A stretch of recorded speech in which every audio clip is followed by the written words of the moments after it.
चलो अब आ जाओ अपने मुद्दे पर आप। हमने ये कहा कि French revolution and the idea of nation. First topic हमारा अकॉर्डिंग टू टेक्स्ट बुक क्या है? क्या है बोलो? French revolution. French revolution, copy खोल लोगे। French revolution and the idea of nation. It means you have to know that within the different stages of French Revolution,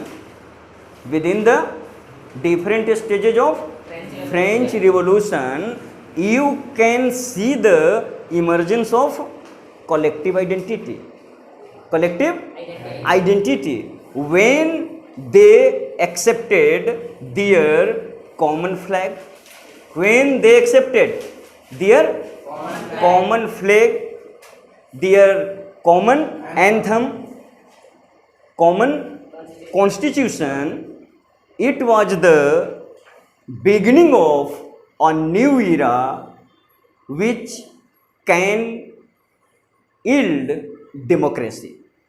ये एक नए युग की शुरुआत थी जिसने आगे चल के डेमोक्रेसी को पैदा कर दिया। किसने? इस कलेक्टिव आइडेंटिटी ने। तो हम लोग बहुत लिमिटेड लेवल पर इसको समझने की कोशिश करेंगे कि French revolution and the idea of nation. French revolution ने किस तरह से आइडिया ऑफ नेशन, राष्ट्र के विचार को आगे बढ़ाया या इस परिकल्पना को पूरा किया। तो सबसे पहले हम क्या देखते हैं कि फ्रेंच रिवॉल्यूशन से क्या आया था? कलेक्टिव आइडेंटिटी आया। क्या आया? Collective identity was created bye, हाँ एकदम सतही तौर पर नहीं, थोड़ा अब हम लोग संभल के लिखेंगे। अब सीधे लिख दोगे ऐसे राजू ने कलम चुराया कि by French, bye the annals of, by the movement, ऐसे ना बात बढ़ाएंगे और हमारा जवाब भी ज़्यादा क्या होगा? सुटेबिलिटी में आएगा। तो क्रिएटेड बाय द क्या? स्ट्रगल्स, मूवमेंट्स ना, डिफरेंट स्टेजेज, बहुत सारे चरण आए देखे हैं हम लोग ना। मोनार्की था, उसके बाद कॉन्स्टिट्यूशनल मोनार्की आया, लिबरल्स का रिवॉल्यूशन हुआ, रेडिकल्स का रिवॉल्यूशन हुआ, नेपोलियन का दौर आया। सब मिला जुला करके ना कंपोजिट क्या है, उस कलेक्टिव आइडेंटिटी को आगे बढ़ा रहे थे, सब बना के फ्रेंच रिवॉल्यूशन। तो फ्रेंच रिवॉल्यूशन के अंदर क्या है? डिफरेंट तरह की एक्टिविटीज हैं, और वो एक नहीं है, हजार तो नहीं है, लेकिन मतलब कि मोर देन टेंस तो हैं ही, 10-20 बड़ी घटनाएं हैं, 5-7 को तो हम लोग खुद पढ़ेंगे डिटेल में, समझ रहे ना? बोलो। तो बात समझ में आ रही है? क्या कह रहा हूं कि collective identity was created by the annals of, अध्याय lesson, by the annals of French revolution,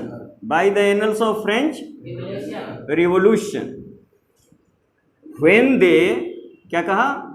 when they accepted their common flag, constitution, और कुछ एग्जाम्पल दीजिए।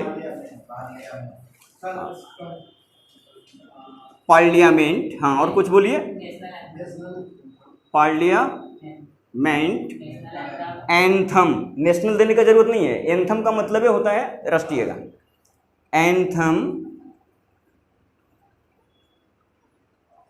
And measurement and taxation system लाए था ना नेपोलियन। मेन तो अपसर्ज हुआ nationalism का भाव वहीं नेपोलियन के टाइम में, समझ रहे ना? तो क्या कॉमन, बोलिए, common measurement and taxation system.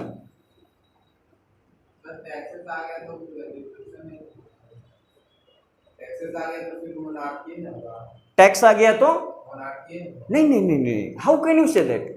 अरे टैक्स तो हर गवर्नमेंट लेगी, चाहे वो मोनार्की, कोई भी राजा कहां से शासन चलाएगा, उसको इनकम चाहिए ना। तो टैक्स क्या आज की सरकार आपसे नहीं ले रही है? समझ रहे ना, डिफरेंट टाइप के डायरेक्ट टैक्स है और डिफरेंट टाइप का इनडायरेक्ट टैक्स है। अब एक मिनट यहां ध्यान से समझ लोगे, इस तरह की बात दिमाग में जहां आवे उसको छिपाना नहीं है, सीधा रखना है, समझ रहे हो ना, वरना हमारा मेहनत सार्थक नहीं होगा। बीच में छोटा छोटा चीज तो समझोगे नहीं, हम टर्म बोल के निकल जाएंगे, तो ऐसा नहीं करना। अब ये देखो, टैक्सेशन में दो तरह के टैक्स होते हैं, एक होता है डायरेक्ट और एक होता है इनडायरेक्ट। डायरेक्ट टैक्स तो वो देगा जो बिजनेसमैन है या जिसका इनकम मोर देन 5 लाख है। हर साल बजट में लिमिट तय होता है, स्टैंडर्ड फिक्स होता है।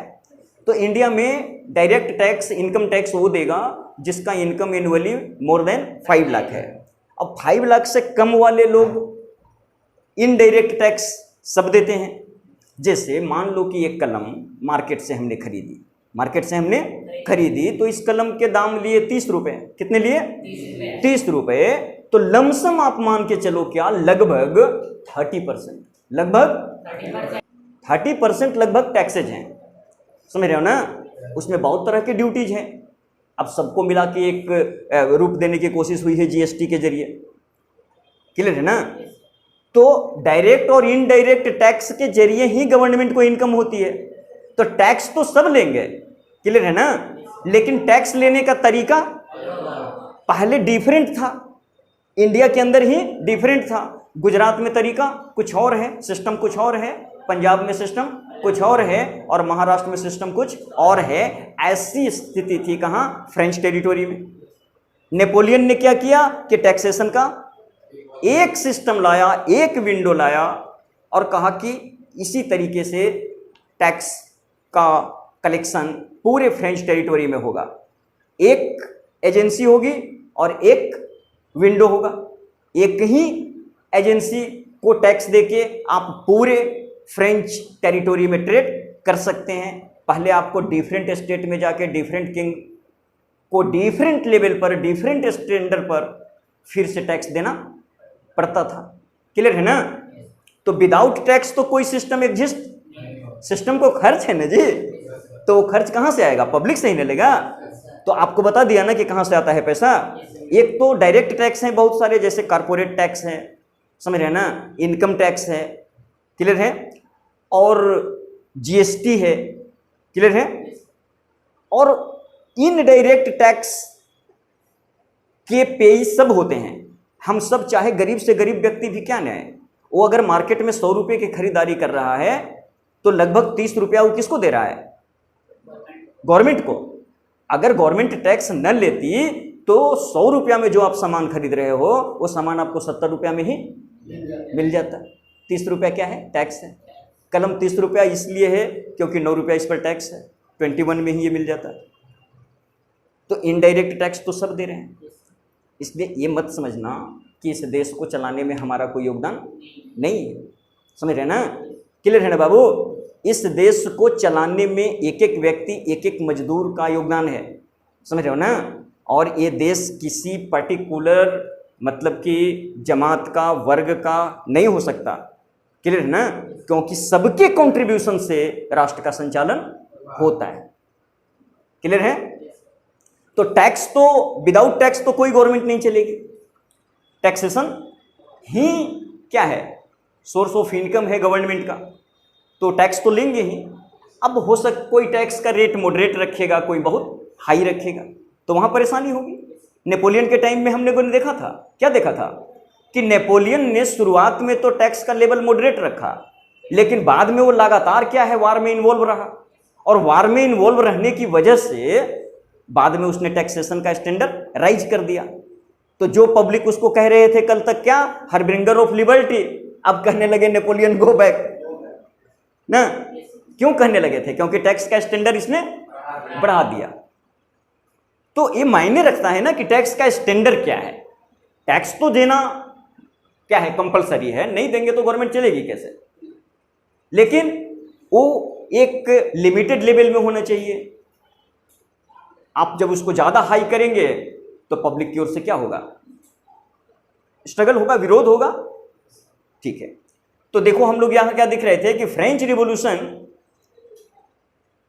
Created collective identity among the French speaking people of different kingdoms.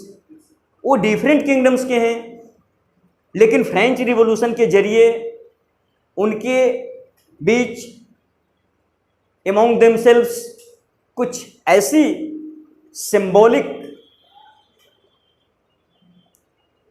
Presence हुआ है, उपस्थिति हुई है, जैसे फ्लैग आया है, एंथम आया है, कॉन्स्टिट्यूशन आया है, समझ रहे हैं ना। और आगे चल के नेपोलियन के टाइम में मेजरमेंट और टैक्सेशन का एक सिस्टम आया है। तो इन सब चीज को आप क्या कहोगे कि ये डिफरेंट किंगडम्स के लोगों के बीच क्या है, कनेक्टिंग फोर्स है ना, और उनको एक क्या है, लार्ज स्केल सोलिडरिटी प्रोवाइड कर रहा है। कल तक हम सिर्फ बिहारी थे तो 12 करोड़ थे ना, आज सारे स्टेट मिलके हैं तो इंडियन के रूप में हम कितने हैं, 140 करोड़। तो 140 करोड़ की एकता बन गई ना। कैसे बन गई, संविधान से बना, संसद से बना, जब भारत बने तब न बना। तो बिल्कुल समझ लो बात को, स्पष्ट रूप से क्या कहा कि collective identity was created by the annals of French revolution when they accepted their common flag, constitution, parliament, anthem, measurement and taxation system. Taxation system. अब इसने क्या प्रोवाइड किया, जब उनके बीच कुछ कॉमन सिंबॉलिक आइडियोलॉजिकल प्रेजेंस आया, तो इसने उनके अंदर लार्ज स्केल क्या है, large scale solidarity, large scale solidarity provides the basic arrangements, basic arrangements for the creation of nation state.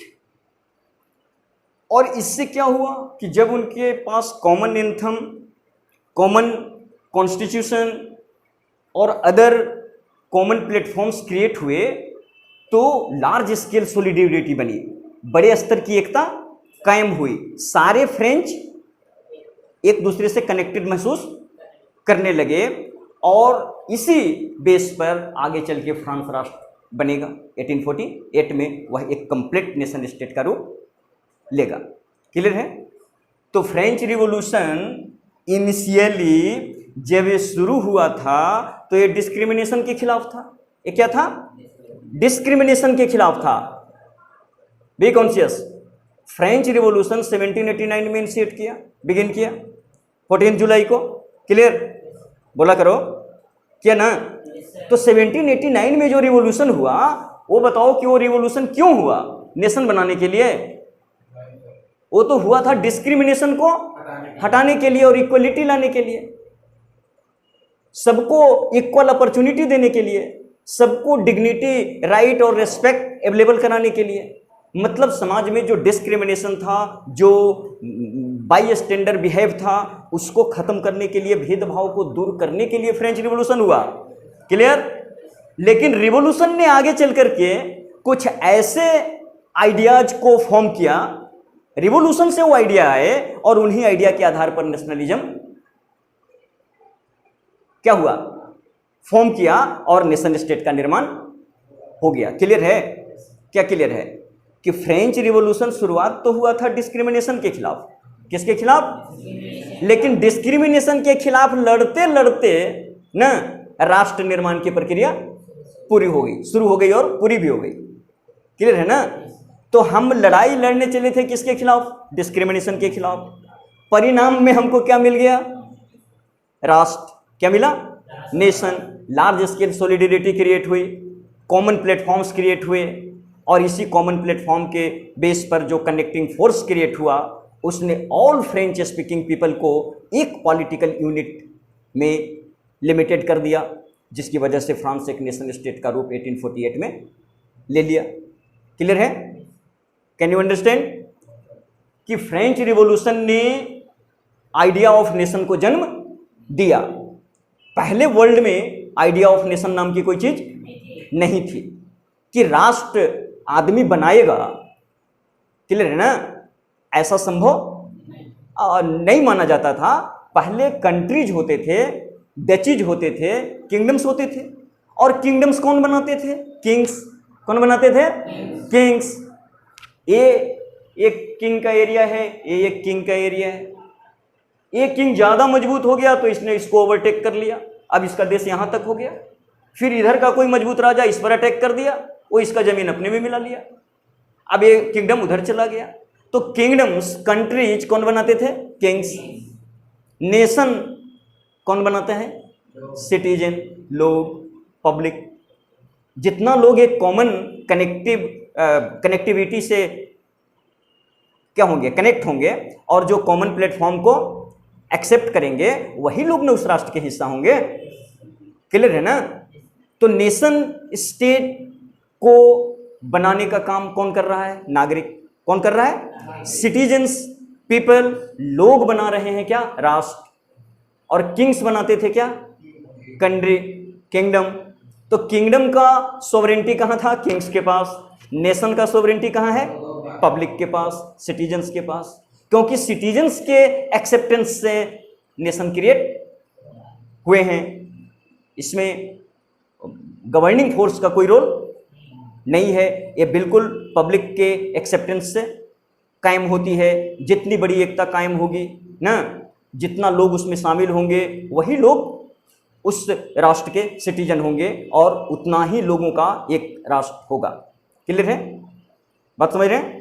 तो हमने देखा कि आइडिया ऑफ नेशनलिज्म ना कहां से आया? फ्रेंच रिवॉल्यूशन से आया। कहां से आया? क्यों आया फ्रेंच रिवॉल्यूशन से? क्योंकि फ्रेंच रिवॉल्यूशन के दौरान कुछ ऐसे सिंबॉलिक आइडियोलॉजिकल प्रेजेंस उपस्थिति हुई, समझ रहे हैं ना, जिसने लोगों को, डिफरेंट किंगडम्स के लोगों को कनेक्ट करने का काम किया, और उनको क्या दिया? कलेक्टिव आइडेंटिटी दिया। इसी कलेक्टिव आइडेंटिटी के बेस पर नेशन स्टेट्स बनते हैं। नेशन स्टेट्स बनते हैं। क्लियर है? तो फ्रांस में इनिशियल स्टेज में, प्राइमरी स्टेज में, फाउंडेशन लेवल पर जो कलेक्टिव आइडेंटिटी क्रिएट करने वाला सिंबॉलिक प्रेजेंस था, वो क्या था? एंथम। क्या था? एंथम, कॉन्स्टिट्यूशन, पार्लियामेंट, फ्लैग, ये सब ने क्या किया?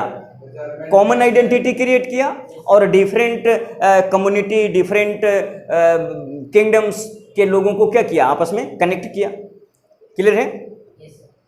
और इस तरह से बात आगे बढ़ती गई, और 1848 में ऑल फ्रेंच पीपल्स ने अपना एक यूनिफाइड नेशन स्टेट कायम कर लिया, जिसमें पब्लिक इलेक्टेड किंग। क्लियर है? सेकेंड एनल में यदि आए तो हम लोगों को ये देखना है कि नेपोलियन को लेके हम लोग पढ़ चुके हैं। देखो, अब हमने तो नेपोलियन का रिफॉर्म्स वगैरह हम लोग क्लियर कर चुके हैं, तो आगे वो इसमें एग्जाम्पल में वही देंगे कि देखिए नेपोलियन आया तो उसने कुछ कलेक्टिव आइडेंटिटी पैदा किया। 1789 वाले रिवॉल्यूशन से कुछ कलेक्टिव आइडेंटिटी पैदा हुआ। क्लियर है ना? तो एग्जाम्पल में वो बुक दिखा रहा है क्या कि 1789 वाला से क्या आया? एंथम आया। मर्सीले गाते हुए लोग बढ़े थे फोर्ट ऑफ बास्टिल की ओर ना। तो मर्सीले राष्ट्रगान, एंथम का परिकल्पना कहाँ आ गया था? फर्स्ट फेज में ही आ गया था 1789 वाले रिवॉल्यूशन में। क्लियर है ना? उसके बाद आप देख रहे हो कि कॉन्स्टिट्यूशन 91 में आ गया। फर्स्ट कॉन्स्टिट्यूशन फ्रेम किया नेशनल असेंबली ने। तो ये सब क्या है?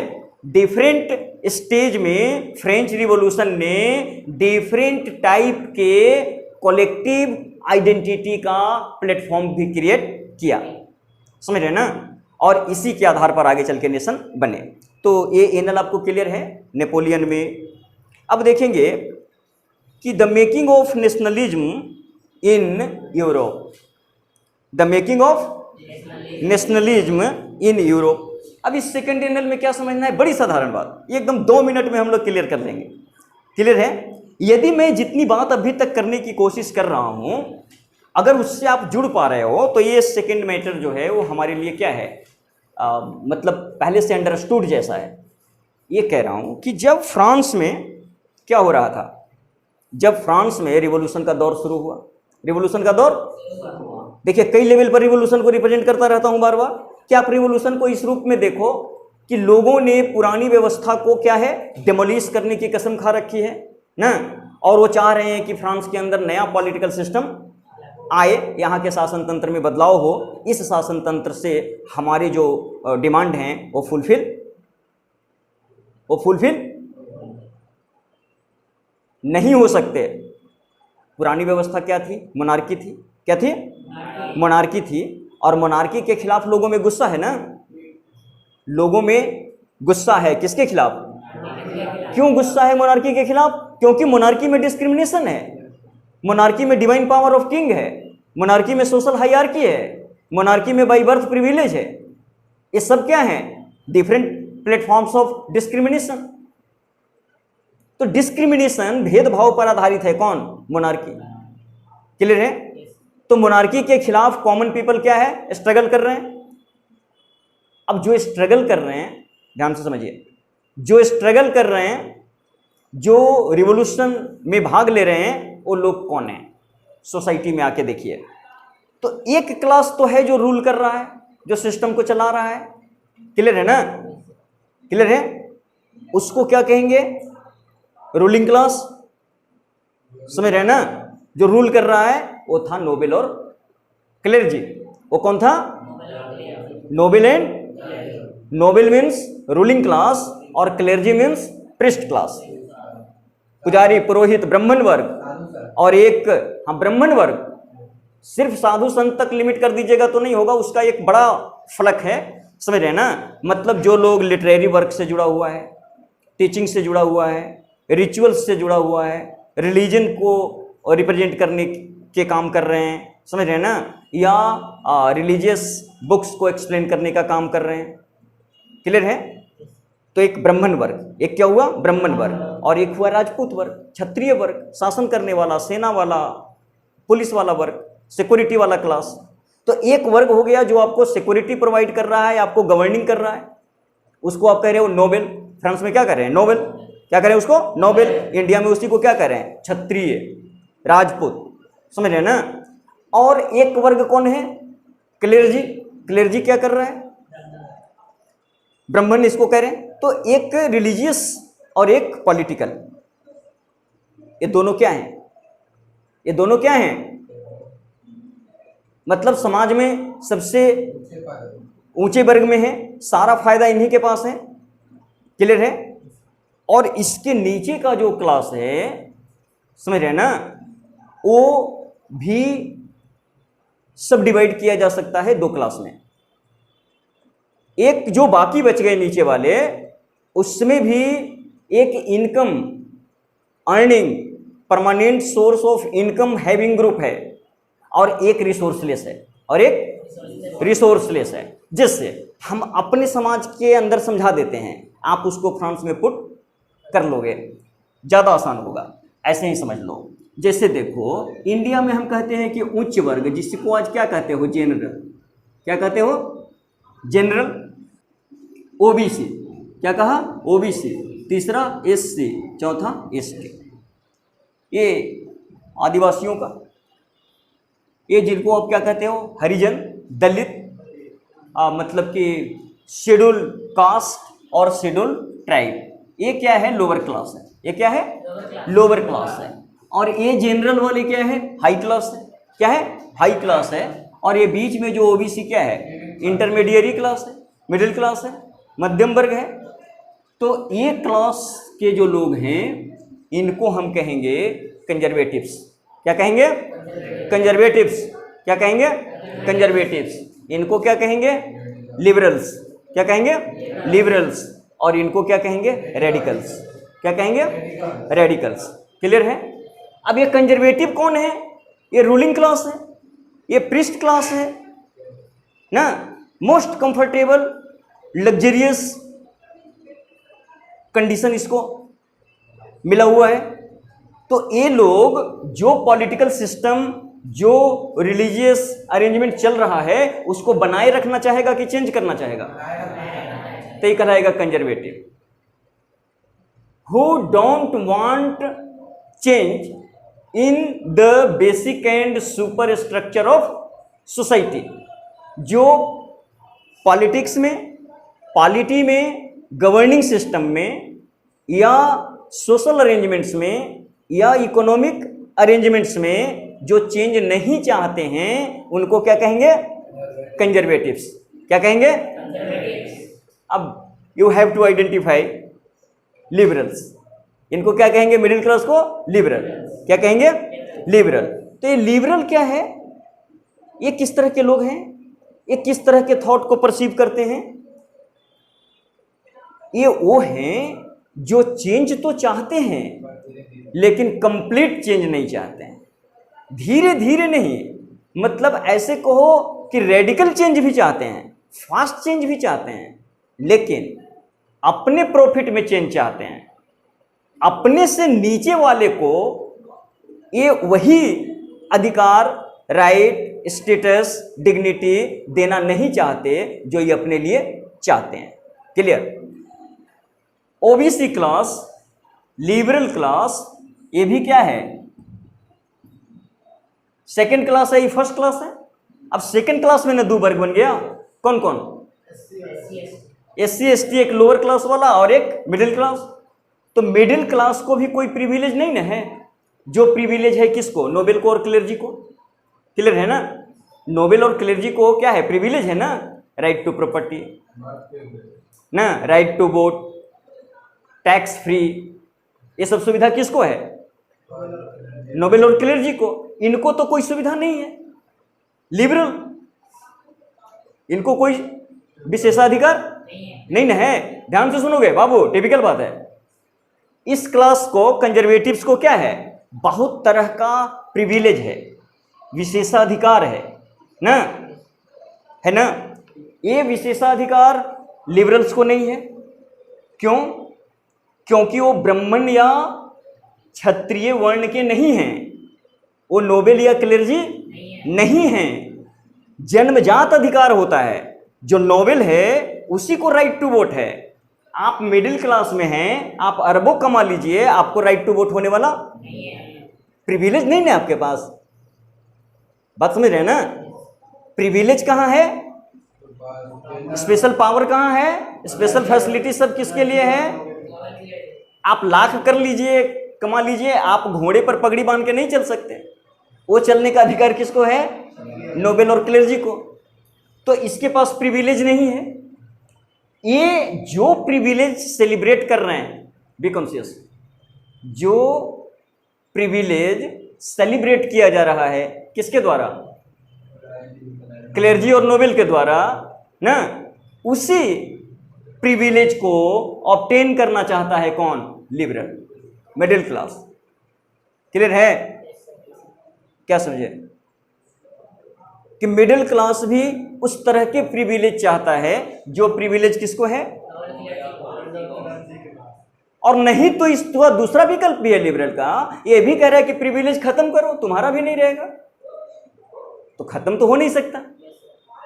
आखिर वोट देंगे तभी प्रतिनिधि चुने जाएंगे। आखिर राजा, कमांडर, कोतवाल, जज रहेंगे। लेकिन आपने क्या रखा है? सब डायनेस्टिकल है। जज का बेटा ही जज होगा, कोतवाल का बेटा ही कोतवाल होगा, सुप्रिटेंडेंट का बेटा ही सुप्रिटेंडेंट होगा। तो फिक्स है ना, दूसरा नहीं ना जा सकता, दूसरा वर्ग वाला। क्लियर है? No problem. तो ये लोग क्या है? Conservative means noble. Conservative means who don't want any change in social, political and economic arrangement. जो चेंज